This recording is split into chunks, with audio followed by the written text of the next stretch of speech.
ಸಂತ ಜೋಸೆಫರಲ್ಲಿ ಪ್ರಿಯ ಸಹೋದರ ಸಹೋದರಿಯರೇ, ಆಂಗ್ಲ ಭಾಷೆಯಲ್ಲಿ ಇಂಗ್ಲಿಷ್ನಲ್ಲಿ ಒಂದು ಮಾತಿದೆ, if you need anything go to Joseph.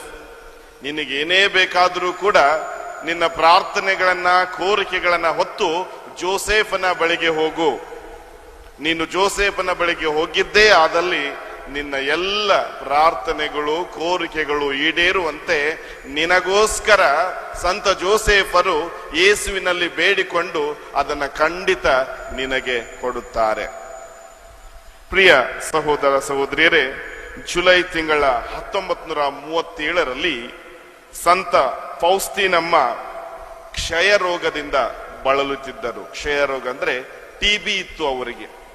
ಈ ರೋಗದಿಂದ ಅವರು ಬಳಲುತ್ತಿರುವಾಗ ಆ ಒಂದು ಸಿಸ್ಟರ್ಸ್ಗಳ ಸಭೆಯ ವಿಶ್ರಾಂತಿ ಗೃಹದಲ್ಲಿ ಆಕೆ ತನ್ನ ನೋವನ್ನ ಪಡುತ್ತಿರುವಾಗ ಆಕೆಗೆ ನೆನಪಾದದ್ದು ಇದೇ ಒಂದು ಮಾತು, go to son Joseph, he will do the needful. ಜೋಸೆಫನ ಬಳಿಗೆ ಹೋಗು, ಆತ ಎಲ್ಲವನ್ನ ನಿನಗೆ ದೇವರಿಂದ ಪಡೆದುಕೊಡುತ್ತಾರೆ. ಫೌಸ್ತೀನಮ್ಮ ತಮ್ಮ ಬರೆದಿರುತ್ತ ಡೈರಿಯಲ್ಲಿ, ಆ ಡೈರಿಯ ಸಂಖ್ಯೆ 1203 ಆ ತಾಯಿ ಈ ರೀತಿ ಬರೀತಾಳೆ, ಸಂತ ಜೋಸೆಫರ ಬಗ್ಗೆ ನಿರಂತರ ಭಕ್ತಿಯನ್ನ ಹೊಂದುವಂತೆ ಯೇಸು ಸ್ವಾಮಿ ನನಗೆ ಪ್ರೇರೇಪಿಸಿದರು. ಯೇಸು ಸ್ವಾಮಿ ನನಗೆ ಪ್ರೇರೇಪಣೆ ಕೊಟ್ಟ ಮೇಲೆ ನಾನು ಈ ಮಲಗಿರುವ ಸಂತ ಜೋಸೆಫ, ಸ್ಲೀಪಿಂಗ್ ಸನ್ ಜೋಸೆಫ್, ಆ ಒಂದು ಸ್ವರೂಪಕ್ಕೆ ನನ್ನ ಪ್ರಾರ್ಥನೆಯನ್ನ ನಾನು ಮಾಡಲು ಮುಂದುವರಿಸಿದೆ. ಆಗ ನನ್ನ ಪ್ರಾರ್ಥನೆಗಳನ್ನ ಈ ರೀತಿ ಹೇಳಬೇಕೆಂದು ನನಗೆ ಸಂತ ಜೋಸೆಫರು ಪ್ರೇರಣೆ ಮಾಡಿದರು. ಏನಪ್ಪಾ ಅಂತಂದ್ರೆ, ಒಂದು ಸ್ವರ್ಗದಲ್ಲಿರುವ ಪ್ರಾರ್ಥನೆ, ಇನ್ನೊಂದು ಮಂಗಳವಾರ್ತೆಯ ಪ್ರಾರ್ಥನೆ, ಇನ್ನೊಂದು ಪರಮತ್ರಿತ್ವದ ಪ್ರಾರ್ಥನೆ. ನಮ್ಮ ಕಷ್ಟದಲ್ಲಿ ನಮ್ಮನ್ನ ದೇವರು ಯಾವತ್ತೂ ಕೈ ಬಿಡುವುದಿಲ್ಲ. ಈ 3 ಪ್ರಾರ್ಥನೆಗಳನ್ನ ಭಕ್ತಿ ವಿಶ್ವಾಸದಿಂದ ನಾನು ಪ್ರಾರ್ಥಿಸಿದ್ದರೆ ಆದಲ್ಲಿ ದೇವರು ನನ್ನ ಕೋರಿಕೆಗಳನ್ನ ಅವರು ಸ್ವೀಕರಿಸುತ್ತಾರೆ ಎಂಬುತ್ತ ಆಕೆ ಹೇಳ್ತಾಳೆ. ಅಷ್ಟು ಮಾತ್ರವಲ್ಲ, ಅವರೊಂದು ಈ ಸಂತ ಜೋಸೆಫರಿಗೆ ಮಹಾವಿರಕ್ತ ಪ್ರಾರ್ಥನೆ ಎಂಬುದನ್ನ ಕಲಿಸ್ಕೊಡ್ತಾರೆ. ಆ ಪ್ರಾರ್ಥನೆಯನ್ನ ಪ್ರಾರ್ಥಿಸುತ್ತಾ ಸಂತ ಫೌಸ್ತೀನಮ್ಮ ಹೇಳ್ತಾರೆ, ಸಂತ ಜೋಸೆಫರ ಜೀವನದ ಬಗ್ಗೆ ನಾನು ಇನ್ನೂ ಹೆಚ್ಚಾಗಿ ತಿಳಿದುಕೊಂಡೆ. ಆ ಒಂದು ಪ್ರಾರ್ಥನೆ ನನ್ನನ್ನ ಸಂತ ಜೋಸೆಫ ಹೇಗೆ ದೇವರ ಚಿತ್ತಕ್ಕೆ ವಿಧೇಯರಾಗಿ ನಡೆದರೋ ಅದೇ ರೀತಿ ನಾನೂ ನಡೆಯುವಂತೆ ಪ್ರೇರೇಪಿಸಿತು. ಯಾವ ರೀತಿಯ ಪ್ರಾರ್ಥನೆ ಅಂತ ನಾವು ನೋಡೋದಾದ್ರೆ, ಆ ಪ್ರಾರ್ಥನೆ ಈ ರೀತಿ ಇದೆ, ಮಹಾವಿರಕ್ತರಾದ ಮರಿಯಮ್ಮನವರ ಪತಿಯಾದ ಸಂತ ಜೋಸೆಫರೇ, ನಿಮ್ಮ ನೆರವನ್ನ ಬೇಡಿ ನಿಮ್ಮ ಮಧ್ಯಸ್ಥಿಕೆಯನ್ನ ಕೋರಿದ ಯಾರು ಇವತ್ತಿಗೂ ಕೂಡ ನಿರಾಶರಾಗಿ ಹಿಂತಿರುಗಿಲ್ಲ.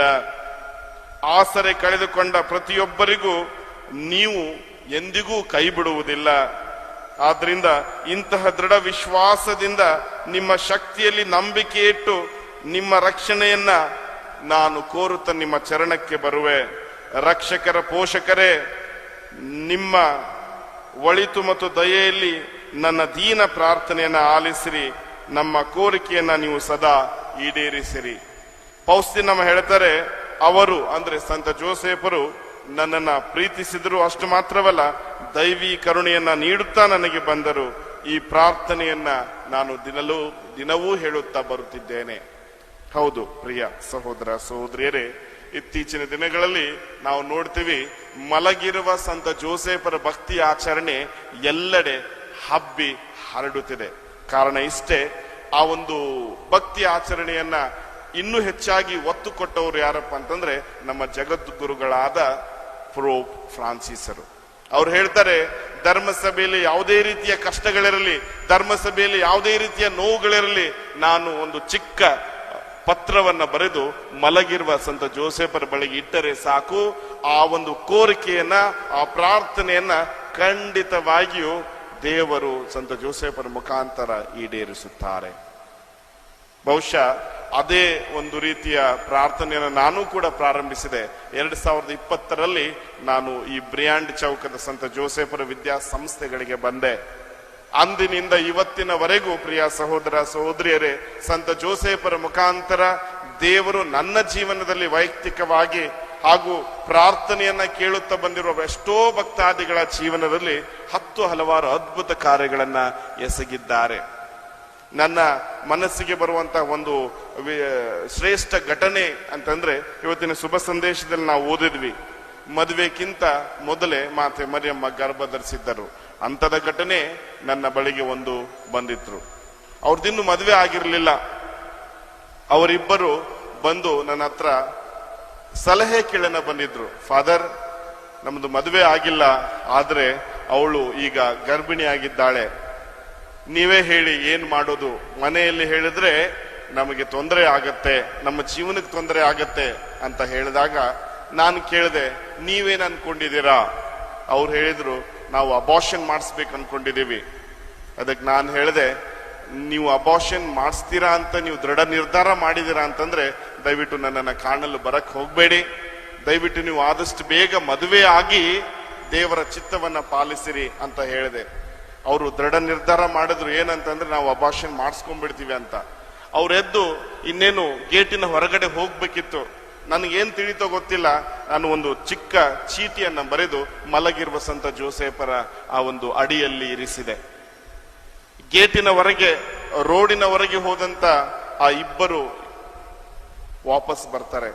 ನಾನು ಚೀಟಿ ಇಟ್ಟಿದ್ದೇ ತಡ ವಾಪಸ್ ಬರ್ತಾರೆ. ಬಂದು ಹೇಳ್ತಾರೆ, ಫಾದರ್ ನೀವೇ ನಮಗೆ ಗೈಡ್ ಮಾಡಬೇಕು, ನಮಗೇನು ಒಂದೂ ತಿಳಿತಾ ಇಲ್ಲ ಅಂತ ಹೇಳಿದಾಗ ನಾನು ಹೇಳಿದೆ, ನಿಮ್ಮ ಮನೆಯಲ್ಲಿ ಒಪ್ಸಿ ಮದುವೆ ಆಗಿ. ಪ್ರಿಯ ಸಹೋದರ ಸಹೋದರಿಯರೇ, ನೀವು ನಂಬ್ತಿರೋ ಬಿಡ್ತಿರೋ, ಅವರು ಮದುವೆ ಆದ್ರು, ಅವ್ರಿಗೊಂದು ಮುದ್ದಾದ ಗಂಡು ಮಗು ಆಗಿದೆ, ಇಬ್ಬರಿಗೂ ಒಳ್ಳೆ ಕೆಲಸ ಸಿಕ್ಕಿದೆ. ಆಗ ನಾನು ಸಂತ ಜೋಸೇಫರಿಗೆ ನೀವು ಪ್ರತಿನಿತ್ಯ ನಿಮ್ಮ ಜೀವಿತ ಮಾನದಲ್ಲಿ ನೀವು ವಂದನೆಗಳನ್ನು ಸಲ್ಲಿಸಬೇಕು. ಕಾರಣ ನಿಮ್ಮ ಆ ವೈವಾಹಿಕ ಬದುಕನ್ನ ನೇರ ಮಾಡಿದ್ದು, ನಿಮ್ಮನ್ನ ಕೂಡಿಸಿದ್ದು ಸಂತ ಜೋಸೇಫರ ಮಧ್ಯಸ್ಥಿಕೆಯ ಆ ಪ್ರಾರ್ಥನೆ ಎಂದು ಹೇಳಿದೆ.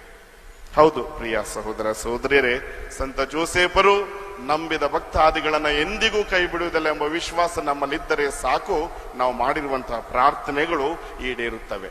ಇಂದು ಈ ಪಾಲಕ ಸಂತರನ್ನ ನಾವು ಪಡೆದಿರುವುದು, ಈ ಪಾಲಕ ಸಂತರ ಹಬ್ಬವನ್ನ ನಾವು ಆಚರಿಸ್ತಾ ಇದ್ದೀವಿ ಅಂತಂದ್ರೆ ನಾವು ಮೊದಲು ದೇವರಿಗೆ ಕೃತಜ್ಞತೆಯನ್ನ ಹೇಳಬೇಕು. ಹಾಗೂ ಸಂತ ಜೋಸೇಫರ ಮುಖಾಂತರ ನಮ್ಮ ಈ ಒಂದು ಧರ್ಮ ಕೇಂದ್ರಕ್ಕೆ, ನಮ್ಮ ವಿದ್ಯಾಸಂಸ್ಥೆಗಳಿಗೆ, ನಮ್ಮ ವಿಚಾರಣೆಯ ಪ್ರತಿಯೊಂದು ಕುಟುಂಬಗಳಿಗೆ ಸಿಕ್ಕಿದ ಎಲ್ಲ ವರಪ್ರಸಾದಗಳಿಗಾಗಿ ನಾವು ದೇವರಿಗೆ ಕೃತಜ್ಞತೆಯನ್ನ ಸಲ್ಲಿಸಬೇಕಾಗ್ತದೆ. ಆದ್ರಿಂದ ಬನ್ನಿ ಕ್ಷಣಕಾಲ ನಮ್ಮ ಕಣ್ಣುಗಳನ್ನ ಮುಚ್ಚಿಕೊಳ್ಳೋಣ. ಮಾತೆ ಮರಿಯಮ್ಮನವರ ಪತಿಯಾದ ಸಂತ ಜೋಸೇಫರೇ, ಬೇಡಿಕೊಂಡ ಬಂದ ಭಕ್ತಾದಿಗಳ ಭರವಸೆಯ ನಿಧಿಯೇ, ಓ ಸಂತ ಜೋಸೇಫರೇ, ಇದು ನಮ್ಮ ಮನಸ್ಸಿನಲ್ಲಿ ಹಲವಾರು ಕೋರಿಕೆಗಳನ್ನ, ಪ್ರಾರ್ಥನೆಗಳನ್ನ ಹೊತ್ತು ಈ ನಿಮ್ಮ ಸನ್ನಿಧಿಗೆ ನಾವು ಬಂದಿದ್ದೇವೆ. ನೀವೆಂದಿಗೂ ನಮ್ಮನ್ನ ತಳ್ಳಿ ಬಿಡುವುದಿಲ್ಲ ಎಂಬ ವಿಶ್ವಾಸ ನಮ್ಮಲ್ಲಿದೆ. ನಮ್ಮನ್ನು, ನಮ್ಮ ಕುಟುಂಬಗಳನ್ನು ನಿಮ್ಮ ಪೋಷಣೆಗೆ, ನಿಮ್ಮ ಪಾಲನೆಗೆ ನಾವು ಸಮರ್ಪಿಸುತ್ತೇವೆ.